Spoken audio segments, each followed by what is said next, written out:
of the Eden Valley Spinners, Weavers and Dyers Guild. We're based in Cumbria, and we've got a few little things that we want to show you, what we've been up to this year. And we're going to start with Carrie, who's had a Stash to Zero project. So hi, I'm Carrie, and yes, this year I challenged myself after having a year of lockdown and not being able to shop or go to festivals, that I would actually try Stash to Zero, with the idea that everything that I own would be turned into something else. So for example, of the many fleeces that I own, they would at least be washed and processed, so they may not end up in the kind of final form. And this has been a really interesting project. As you can see, this is some of the stuff that I've done this year so far. For example, this is some of my hand spun from Coastal Colours, some baby alpaca, cashmere and tussar silk. So I've had that in my stash for quite some time now, and I've got 3 different colours, so I'm going to do the other 2. And I do have a project for it. I've always had a project for it, I just never got there. And I can show you a comparison of the different types of things I've been doing as well. So for example, this is your normal hand spun, and this is my core spun. So you can see how nice and soft and squishy that is. So when I get a bit fed up of using the spinning wheel, because I'm using the spinning wheel a lot to use up all of my fibre stash, I can start doing some more fun things. And I did this one on my country spinner, a really old version of the country spinner, but you know, one that works brilliantly. Cool. So, and one of the interesting things about this though is that I got all the way through until about last month, when a lovely lady on Ravelry decided to do a group buy of John Arbon's whole range and send out samples that we all jointly bought into. So I have kind of failed in actually keeping my stash down and getting lower, and have managed to buy some more. But you know what? This is amazing. This was amazing, and I'm really looking forward to doing that alongside many other things that I have started to pick up again, and it's looking good so far. So back over to Frances, who's going to talk about her jumper. Been working That's on. Wonderful. I don't think I would have been able to resist those little bags of fluff either. The colours are gorgeous. And this is the first jumper that I'd ever knitted from it's the first jumper I've ever knitted, but it's made from wool that I was given a fleece from a local farmer, if you can see that. And so I dyed it with indigo and spun it and applied it to get different mixes of blue and it was supposed to be like blue and pale blue, but some of the blue's almost white. So if I was doing it again, I would measure the sleeves, because one sleeve is about 2 inches shorter than the other sleeve, and I don't think it's my arms. So that if I was doing it again next time, I'd maybe choose a slightly different pattern and measure as I went along.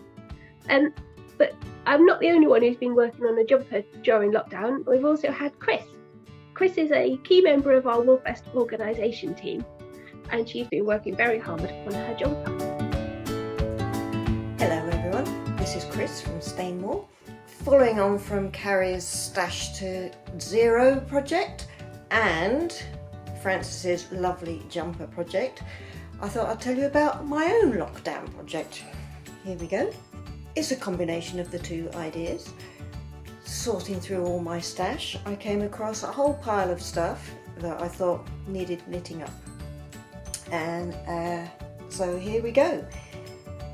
I was in a garden centre in Edinburgh, and I found the darker blue, the mossy colour, and I also bought this pale bluey grey colour, this one here, and brought it home and where it sat for quite a long time, like these things do. And what was interesting about it is that, dare I say it in a Woolfest video, that actually it's not wool at all. It's nettle. Had no idea what I was going to do with it. But even though I had about 700 grand skeins of this stuff, I thought probably not enough to make a big jumper. And I didn't have a pattern, I just started knitting. And then when it went wrong, I just took it apart and did it again until I got it right. So it took me months and months and months to do. But here you go, my lockdown project. So welcome back, and I hope you enjoyed that clip from Chris. Next, we're going to show you a gallery of all the interesting things the Guild have been up to over the last year and a bit, showing you some of our highlights and some of our interesting points. And there may be a couple of little demonstrations in there as well. And when we come back, we're going to show you how, if you wanted to join your local guild, how you might find your local guild and how you can do that. And then we'll tell you a little bit more about joining the Eden Valley Guild as well. Right.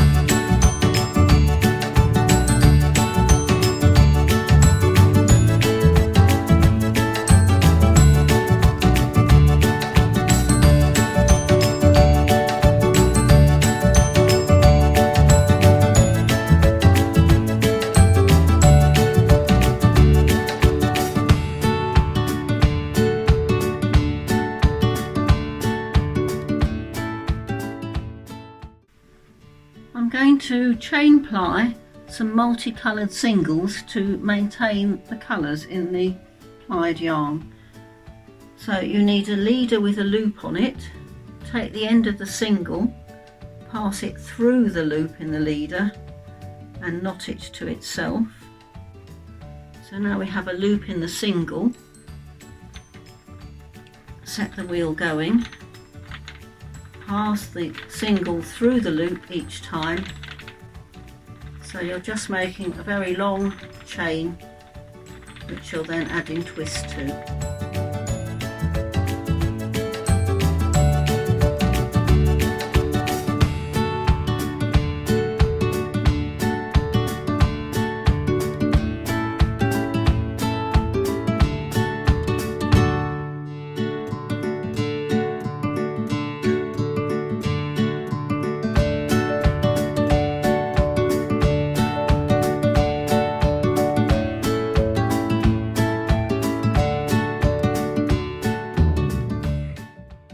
So now Carrie is going to show us how you can find your own local guild.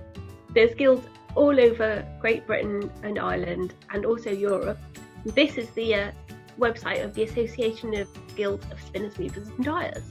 So if you go to wsd.org.uk, that's the Guild Association of Guilds of Weavers, Spinners, Dyers, and if you have a look along the tab at the top there, you'll find a list of all guilds, a guilds map and a guild search. So you can search for your local area, you can go to the list, just show you the list, and you can scroll down through your list and find whichever guilds are local to you.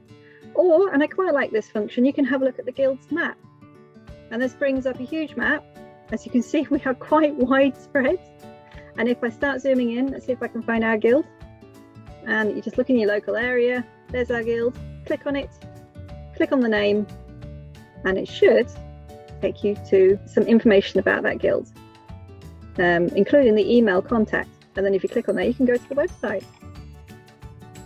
So if you wanted to join the Eden Valley Guild itself, if you come on here and you just go along the top to contact, and you can contact directly through the website using this form here, and you can get your message to us. Well, thank you, Carrie, for showing us how to do that. We hope you've enjoyed watching our little video of what we've been up to, and I hope that it's maybe inspired you to have a go at something yourself if you haven't already. Like Carrie said, if you want more information about joining our guild, our website is edenvalleyguild.co.uk. So thank you for watching. Take care. Bye.